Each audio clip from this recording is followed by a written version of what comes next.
तो जय हिंद दोस्तों, कैसे हैं आप? उम्मीद होगी बढ़िया होंगे। तो दोस्तों आज हम कवर करने वाले हैं लुसेंट जीके के चैप्टर नंबर 17 जो कि है भारत के यवन राज्य। तो दोस्तों इसके तहत हम 50 क्वेश्चन एंड आंसर करने वाले हैं, वो भी टॉप क्वेश्चन एंड आंसर, जो कि हमेशा हर एक जो कि पेपर में पूछा जाता है, रेलवे हो, एसएससी हो, या फिर किसी यूपीएससी तक के भी क्वेश्चन में ये परीक्षार्थी में पूछे जाते हैं। तो इसे आइए कवर करते हैं हम लोग। हमारा पहला क्वेश्चन है, यवन शब्द का प्रयोग किसके लिए किया जाता है? यवन शब्द का प्रयोग किसके लिए किया जाता है? तो ये यूनानी के लिए ग्रीक्स, जिसे इंग्लिश में ग्रीक्स भी कहा जाता है। हमारा दूसरा क्वेश्चन है, भारत में यवन शासन की शुरुआत किसके आक्रमण से हुई? भारत में यवन शासन की शुरुआत किसके आक्रमण से हुई थी? तो अलेक्जेंडर द ग्रेट के शासनकाल से। हमारा तीसरा क्वेश्चन है, सिकंदर ने भारत पर कब आक्रमण किया था? तो 326 ईसा पूर्व में। चौथा क्वेश्चन है, भारत में सबसे प्रसिद्ध यवन शासक कौन था? तो मेनांदर प्रथम था। और हमारा पांचवा नंबर क्वेश्चन है, मिलिंदपहन ग्रंथ किससे संबंधित है? तो मेनाड और नागासेना के संवाद से। हमारा छठा क्वेश्चन है, मेनाडर ने किस धर्म को अपनाया था? मेनाडर ने बौद्ध धर्म को अपनाया था। सातवां क्वेश्चन है, मेनाडर की राजधानी क्या थी? मेनाडर की राजधानी थी सागला, वर्तमान में इसे सियालकोट कहते हैं, सियालकोट भी कहा जाता है। हमारा आठवां क्वेश्चन है, भारत में यवन राज्य किस क्षेत्र में उपस्थित है? तो उत्तर पश्चिमी भारत में। हमारा नौवां क्वेश्चन है, यवनों का मुख्य शासन क्षेत्र कौन सा था? तो पंजाब और अफगानिस्तान। हमारा 10वां क्वेश्चन है कि भारत में यवन शासक किस साम्राज्य के पतन के बाद उपस्थित हुए? तो मौर्य साम्राज्य के पतन के बाद उपस्थित हुए। हमारा 11वां क्वेश्चन है, यवन शासकों की मुद्रा किस भाषा में थी? तो यूनानी और खरोष्टी भाषा में। तो हमारा 12वां क्वेश्चन है, भारत में यवन राज्य किसे कहा जाता है? यवन राज्य किसे कहा जाता है? तो इंडर ग्रीक राज्य को कहा जाता है। 13वां क्वेश्चन है, भारत में इंडो ग्रीक शासन का संस्थापन कौन था? तो डेमेट्रियस प्रथम। हमारा 14वां क्वेश्चन है, डेमेट्रियस किस वंश का शासक था? तो बैक्ट्रियन यूनानी वंश का। 15वां क्वेश्चन है, यवन शासकों ने भारत में किस काल को प्रभावित किया था? तो गंधार काल को प्रभावित किया था। तो हमारा 16वां क्वेश्चन है, गंधार काला में किन संस्कृतियों का मिश्रण था? तो हमारे गंधार काल में यूनानी, भारतीय और संस्कृतियों का मिश्रण था।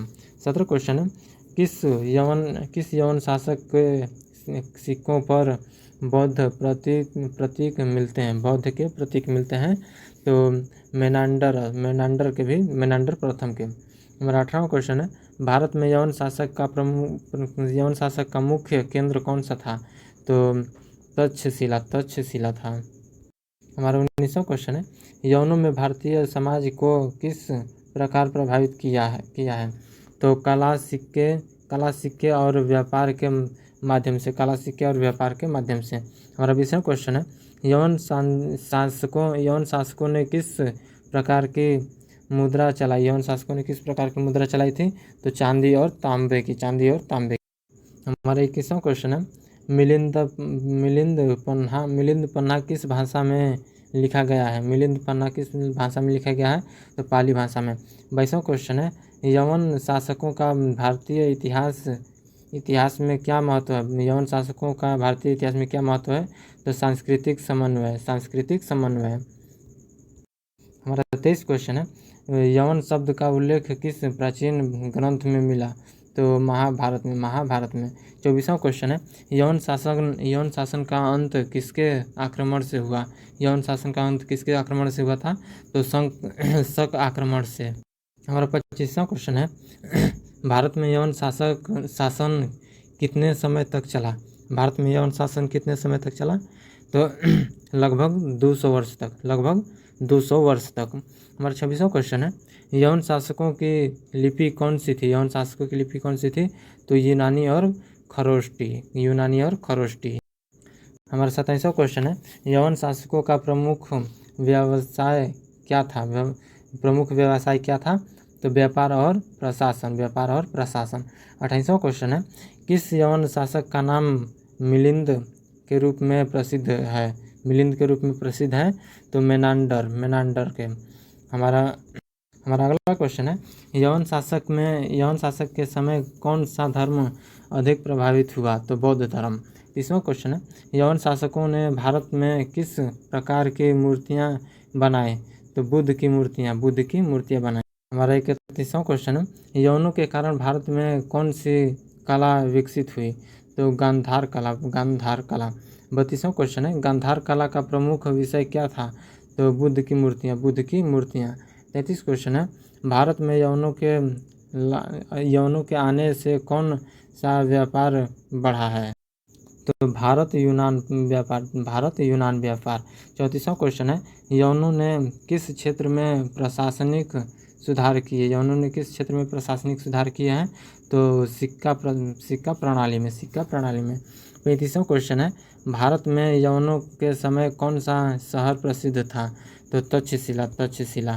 हमारा 36वां क्वेश्चन है यवन शासकों के सिक्कों की विशेषता क्या थी, तो दोनों भाषाओं में लेख। 37वां क्वेश्चन है यवन शासकों की भारत में मुख्य उद्देश्य क्या था, तो राज्य विस्तार था। हमारा 38 नंबर क्वेश्चन है यवन शासकों का धर्म क्या था। यवन शासकों का धर्म यूनानी धर्म था। हमारा 39वां क्वेश्चन है यवन शासकों के दौरान भारत में कौन सा सांस्कृतिक प्रभाव पड़ा, तो यूनानी संस्कृति। हमारा 40वां क्वेश्चन है यवन शासकों ने किस धर्म का समर्थन किया, तो बौद्ध धर्म का। 41वां क्वेश्चन है भारत में यवन शासक के दौरान शिक्षा का प्रमुख केंद्र क्या था, तो तक्षशिला। शिक्षा का प्रमुख केंद्र स्थान तक्षशिला। 42वां क्वेश्चन है यवन शासकों के सिक्कों पर किसकी तस्वीर थी, तो तस्वीर होती थी तो राजा की। 43 क्वेश्चन है यवन शासन का भारतीय इतिहास में महत्व क्या है, तो संस्कृति आदान प्रदान। तो हमारा अगला क्वेश्चन है यवनों में समय कौन सी मूर्तिकला प्रसिद्ध हुई। यवनों के समय कौन सी मूर्तिकला प्रसिद्ध हुई, तो गांधार मूर्तिकला। हमारा 45वां क्वेश्चन है यवनों के कारण भारत में कौन सी शैली आई, तो हेलेनिस्टिक शैली। हमारा 46वां क्वेश्चन है यवन शासकों ने किस धर्म का प्रचार में योगदान दिया, तो बौद्ध धर्म का। 47वां क्वेश्चन है यवन शासकों का शासन मुख्यतः किस क्षेत्र तक सीमित था, तो उत्तर पश्चिमी भारत। हमारा 48वां क्वेश्चन है यवनों के बाद भारत में किसका शासन आया, तो शक का शासन आया था। हमारा 49वां क्वेश्चन है यवन शासन का पतन क्यों हुआ। तो शक और कृष्णा आक्रमण। हमारा आज का लास्ट क्वेश्चन है यवन शासकों को भारतीय इतिहास में किस नाम से जाना जाता था, तो इंडो ग्रीक शासक। तो ये रहे हमारे 3 आज के बहुत ही महत्वपूर्ण क्वेश्चन जिनका कमेंट में आपको आंसर देना है। तो पहला क्वेश्चन है सिकंदर ने भारत पर कब आक्रमण किया था। दूसरा क्वेश्चन है यवन शासकों के लिपि कौन सी थी। तो हमारा और तीसरा क्वेश्चन है यवन शासकों का धर्म क्या था। तो इन तीनों का क्वेश्चन आपको हमारे कमेंट बॉक्स में देना है। तो अभी तक हमने 17 चैप्टर पढ़ चुके हैं और 17 यानी कि सभी हर एक में 50 तो शायद ही किसी में है, बाकी सब में 100 क्वेश्चन है, यानी कि हम कम से कम 1500 क्वेश्चन हम पढ़ चुके हैं। अगर आपको ये 1500 क्वेश्चन याद है तो आप हमें ज़रूर बताएं, हम आपका एक टेस्ट भी लेंगे।